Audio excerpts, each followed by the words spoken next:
आपने challenge accept किया और आपने उनसे भी सवाल पूछा है, बुनियादी सवाल आपने उनसे पूछा है कि आप हनुमान चालीसा कब पढ़ेंगे। हिंदुत्व को लेकर भी उन्होंने कहा है कि कश्मीरी पंडितों की रक्षा करना असली हिंदुत्व है, तो हनुमान चालीसा फिर हिंदुत्व की क्यों नहीं? इस पर आप क्या सोचती हैं?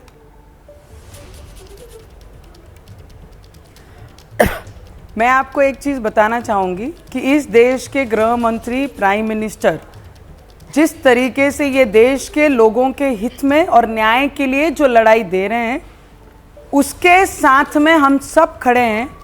और आज नहीं, आने वाले कितने भी समय में अगर जब भी इस हिंदुस्तान में रहने वाला कोई भी नागरिकों को जब भी तकलीफ होगी, ऐसी समस्या आएगी, सबसे पहले उनके साथ में खड़े रहने वाले हमारे देश के प्राइम मिनिस्टर जी हैं।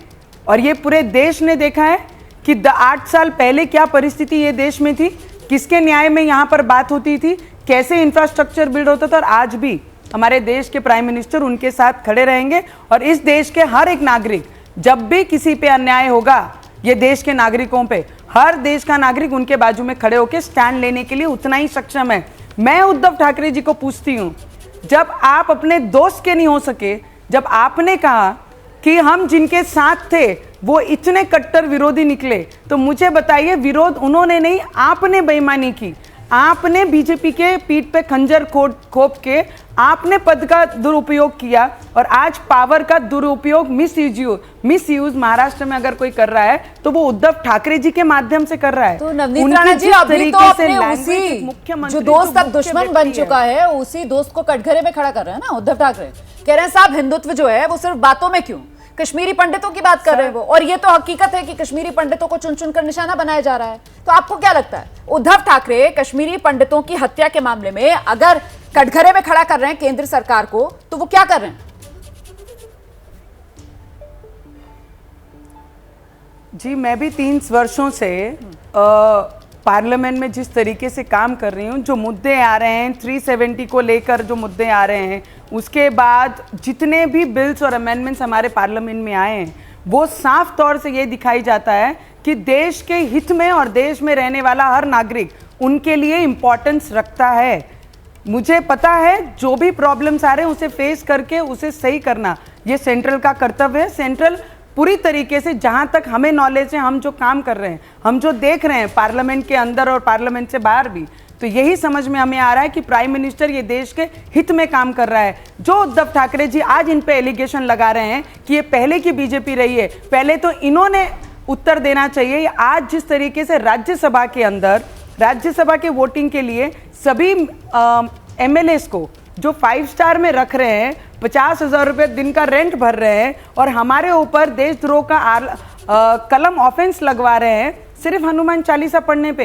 ये जो अन्याय महाराष्ट्र पे हो रहा है, महाराष्ट्र में रहने वालों पे अन्याय हो रहा है, इस पे कौन उत्तर देगा, इस पे कौन जवाब देगा, ये पहले उद्धव ठाकरे जी ने बताना चाहिए। बिना नाम लिए नवनीत राणा जी, सवाल इस पर आप पर ही उठाया जा रहा है, ये कहते हुए कि भाई आंदोलन किया जाता है, आंदोलन की शक्ल दे दी जाती है। अजान वर्सेस हनुमान वाले मामले में उसमें इतना मुखर होकर आप इतना आगे जाते हैं, तो कश्मीर में जब टारगेटेड किलिंग्स हो रही हैं, उस पर आंदोलन कब और कौन करेगा आंदोलन? हम ही लोग, देश में जितने भी लोक प्रतिनिधि हैं, देश के प्राइम मिनिस्टर हैं, 100% जब पार्लियामेंट नेक्स्ट मंथ होगा, तब पार्लियामेंट में ये आवाज़ 100% सभी पार्लियामेंटेरियन सभी उठाएंगे और उनके हित में किस तरीके से काम कर सकते हैं और ये पंडित किलिंग जो कश्मीर में हो रहा है, इसे किस तरीके से रोका जाएगा। मुझसे ज़्यादा और हम पार्लियामेंटेरियन से ज़्यादा मुझे लगता है प्राइम मिनिस्टर इसमें कई ज़्यादा सीरियस होंगे। जब 370 वो कश्मीर में लागू करने की बात करते हैं, कश्मीर के लिए अमेंडमेंट बिल लाते हैं, तो मुझे लगता है उनके हित में और उनकी सेफ्टी के लिए भी काम जिस तरीके से होना चाहिए, वो केंद्र बहुत तरीके से और बहुत अच्छाई से ये केंद्र सरकार काम कर रही है, इसमें कोई डाउट नहीं आ सकता है। मुझे पता है problems are there, we have to face, और हम फेस भी कर रहे हैं। Yes,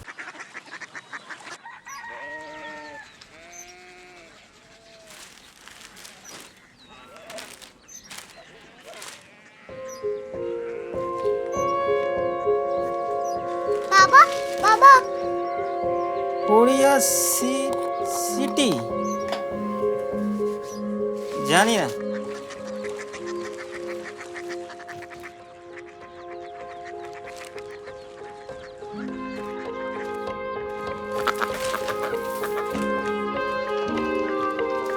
Korea city.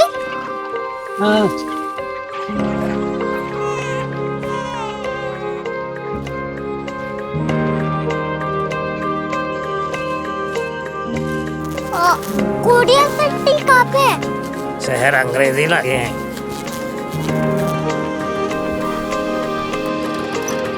Korea city.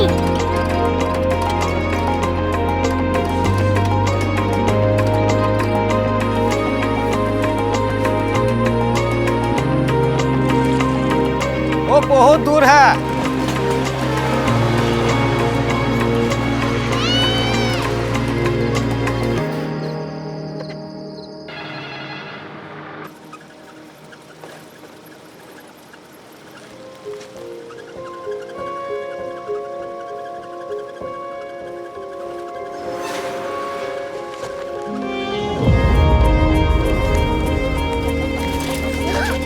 Korea city.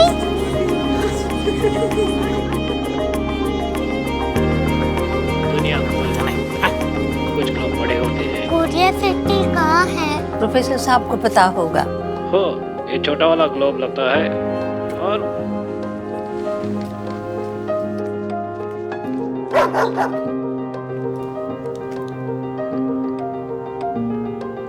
पता नहीं, मेरी बेटी से जाके मिल लो, शायद उसे मालूम हो।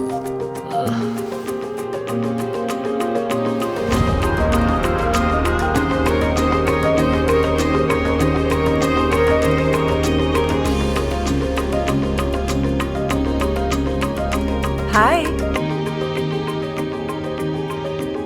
बाबा ने भेजा है।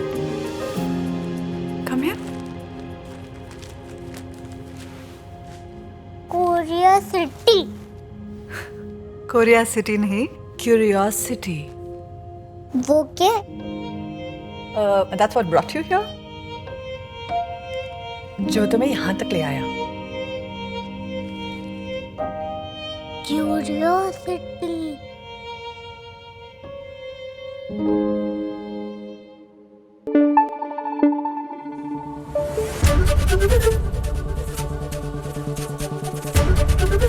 एबीपी न्यूज आपको रखे आगे।